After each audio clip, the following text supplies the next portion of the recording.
Can your adventurers brave the rugged terrain of Ridback Mountain and collect the valuable dragon eggs? Or will the dragons have the last laugh?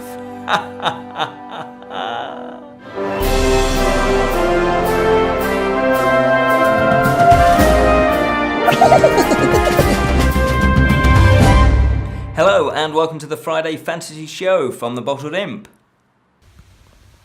Exploring the realms of fantasy. My name is Ken Boyter and today we take a look at Eggs and Empire. Now this is a little card game. It's designed by Benjamin Pinchback and Matthew D. Riddle and it's from Eagle-Gryphon Games. Now I first came across this game when somebody introduced it. We'd played, I think it was Champions of Midgard, and we have done a review of that, so check that out. And somebody said, oh, we've still got a bit of time. How about this game? I'd never played it before.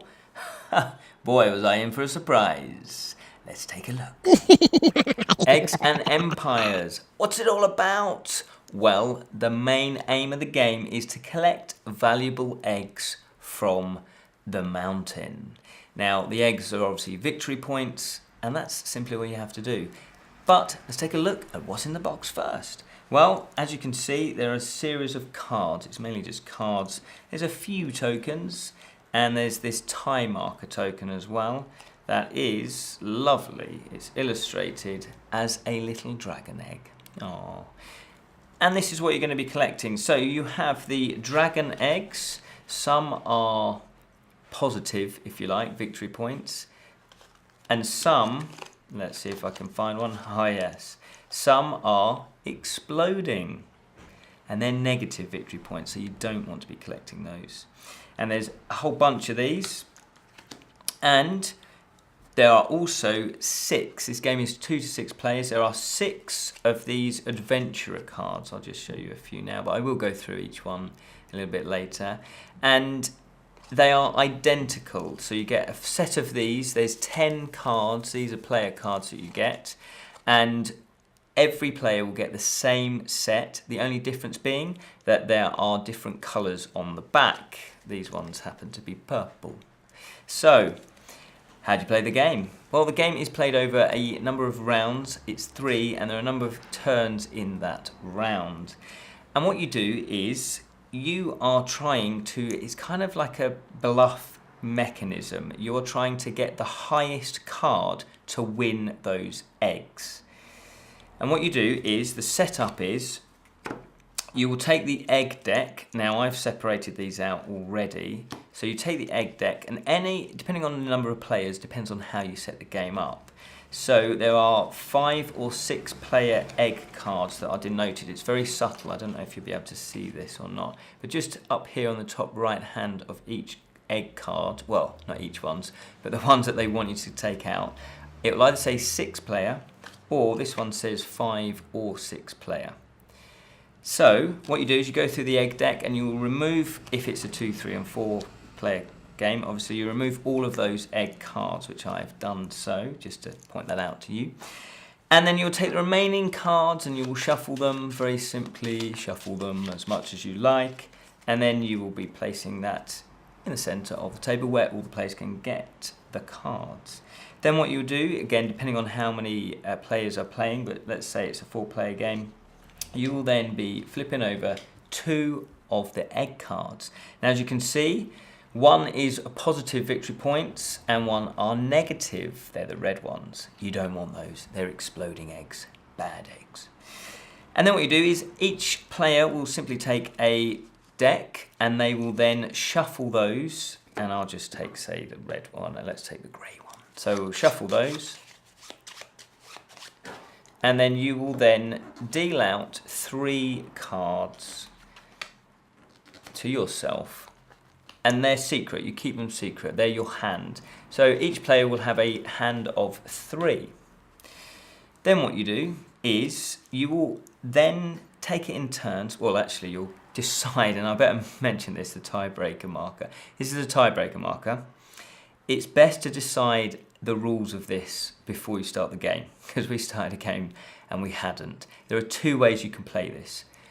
you decide randomly who gets the marker first. So let's say I just get the marker first. You could arm wrestle, you could mud wrestle, who knows? You could flip a coin, you could roll a die, it's up to you. So let's say I've got the tiebreaker marker. So if there are any ties, i.e. if I play a 3 and someone else plays a 3, then if I had the tiebreaker, then I would determine that I win and I will choose which egg to take. Now, what you do though is you can play it where you will swap it, i.e. move it to another player, if a tiebreak has been resolved. So I would hold on to it, and that could be 3 or 4 times that the cards get flipped, but I still hold on to it until there's a tiebreak. Or you could do it every time a card gets revealed, and we'll go into about how cards are revealed in a second. So you would move it pretty much every turn. But obviously the best way is to establish one of those 2 systems before you play. So once you've established who's going to get the tiebreaker first and how you're going to play the tiebreaker, then what you do is you, as I say, you shuffle your own individual deck and then you deal out 3 of your cards. Now what you do is you will then be having, so I'll just take 3 cards off here. I haven't shuffled these ones, by the way. These are the 3 purple decks. So what you do is I will look at the cards here, the egg cards, and I'll think, yes, definitely I want the good victory point card, but I don't want the bad negative card. So I want to play my highest card. I want to win this hand. So all the players, so if it's a 2-player game, 3-player, 4-player, they will all at the same time, you'll put down a card to reveal. So let's say it's a 2-player game and the greys put some down, the purples put some down, and then you, at the same time, you will then reveal them. And then you resolve them. Now it's the highest card wins. So basically I played a 10, and here it says no ability, so it's just a straight 10, and the grey played a 2. Now obviously a 10 is higher than a 2. If there's an ability that does something to that, that monkeys with that, then you resolve that. But in this case it isn't. I would then get first pick at which egg. Now obviously I'm not stupid, well, some people might think differently, but I will pick obviously the non-exploding victory point one. And I will face that down in front of me. It goes face down because they like to keep a bit of mystery in the game, because then as the game progresses you forget, who's won what victory point. Now everybody has to take a card if available. So obviously if it's a 2-player, that other player has to take this exploding egg. And so I know they're now on negative points, which is great. And that is the end of a little turn. Unless there's something to be resolved on the ability card. So in this case it says after egg cards have been collected, Scout, which is this card, looks at the top card of the egg deck, then places it face down in the play area. So that's after the eggs have been collected. So they've been collected. So the Scout would look at the card. I wouldn't see it because I didn't play the Scout card. And then they would place it face down. So that player alone would know what card was that. It could be exploding. It could be a normal egg. And then you'd set up the next round. So I'd still put out 2 cards. And then the cards you previously played would be face up in your discard pile. And of course we're down a card now in our hand. So we each take another card. So obviously I would take another card. Grey would take another card. And then you get to choose again. So you could play the card that you just picked up, or you could still play a card that you already had. Now I would look at this and say, well, it's 5 victory points or -4. So obviously I don't really want to pick the -4 one up. So again, I try to play a high card. So I might play an 8, which is pretty high. And then who knows what they would play. They've played a 4. And again, you would start resolving. So an 8 would beat the 4 unless the special ability dictates otherwise. So I would obviously take the blue, non-exploding eggs, the good eggs, and that would leave them with the negative red egg. And then you would resolve anything that happens after that. And again, you would then discard your cards. And again, you would take each person would take their own card to build up their hand of 3. And that is basically how the game plays. Now the way you would win is that after you'll get down to 1 card left. So you'd play again and again and again until you've used up all your cards apart from 1 left, which would then, you don't use that, and that would be the end of a round. And then you would score up, so you would count your eggs, and obviously you'd have a lot more than just 2, so you'd count all those up, and obviously remember to minus any of your exploding eggs. So it's not as clear cut. You might think you've done really well, and in actual fact, you know, you've collected a few exploding eggs. And then you would write down the point system. Now what you could do, as I say, you could just then play 2 more rounds and just say, well, whoever got the most points over the rounds wins. Or you could say after that round, whoever won the most points gets one of these tokens, these little egg tokens. And then what you could do is you could say, well, the first to win 3 of these wins the whole game. Now, what you would do there is after you've won the game of, no, what am I trying to say? Hey, let me start that again. That is pretty much how you play it. That is the end of the game. Oh, that was it. I knew I was going to go through something. Yes, I'm now going to go through some of these special abilities here because they're pretty cool. So, for example, the Bard, no ability. The Dark Priestess. If more than one Dark Priestess was played that turn, then they cancel each other out. So she's high scoring, but if someone else also plays, then there's no cards to collect. You both lose, if you like. Obviously, if it's in a 3-player game or a 4-player game or even a 2-player game, you will then cancel each other out. Then that leaves other people who have got lower cards to actually then claim the eggs. In a 2-player game, you each take 2 decks. So you will each be playing 2 cards to reveal. So for example, here you've got a Mage. Mage does not collect face-up exploding egg cards.